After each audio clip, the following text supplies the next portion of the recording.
উৎসবের মূল উদ্দেশ্য হচ্ছে আমাদের পশ্চিমবঙ্গ সরকারি ফেডারেশনের উদ্যোগে একটা মহতী সভার আয়োজন করা হয়েছে।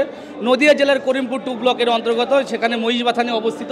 এখানে সমস্ত রাজ্য সরকারি ফেডারেশন, সমস্ত রাজ্যের কর্মচারী, বিশেষ করে আমাদের এখানে যে অনুষ্ঠান হচ্ছে সেটা হচ্ছে দুটো সাব ডিভিশন মিলে, একটা তেহট্ট আর একটা হচ্ছে কৃষ্ণনগর। এই দুটো সাব ডিভিশনের অন্তর্গত যতগুলো সরকারি কর্মচারী আছে আমরা সরকারি ফেডারেশনের সঙ্গে যুক্ত আছি।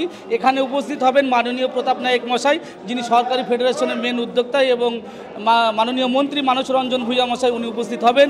আমরা খুবই গর্বিত এবং আমার 10 কোটি মানুষের প্রত্যাশার মুখ এবং মাননীয় মুখ্যমন্ত্রী মমতা ব্যানার্জিকে সাধুবাদ জানাই।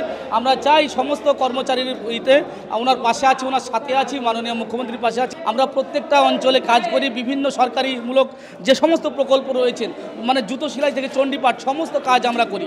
দেখুন, পঞ্চায়েতে যে কোনো প্রকল্প বলুন, সমস্ত কাজ কি বলবো আপনার, যেগুলো গ্রামীণ পরিষেবা দেয় সেই গ্রামে ভিলেজের সঙ্গে অঙ্গাঙ্গিকভাবে জড়িত। তাই মাননীয় মুখ্যমন্ত্রীর কাছে আমাদের একান্ত নিবেদন, করজোড়ে নিবেদন করছি। মাননীয় প্রতাপ নায়েকের কাছে আমরা এই মেসেজ দিতে চাই, মাননীয় মানস ভূঁইয়ার কাছে এই মেসেজ দিতে চাই যে আমাদের কথা একটু ভাবা হোক।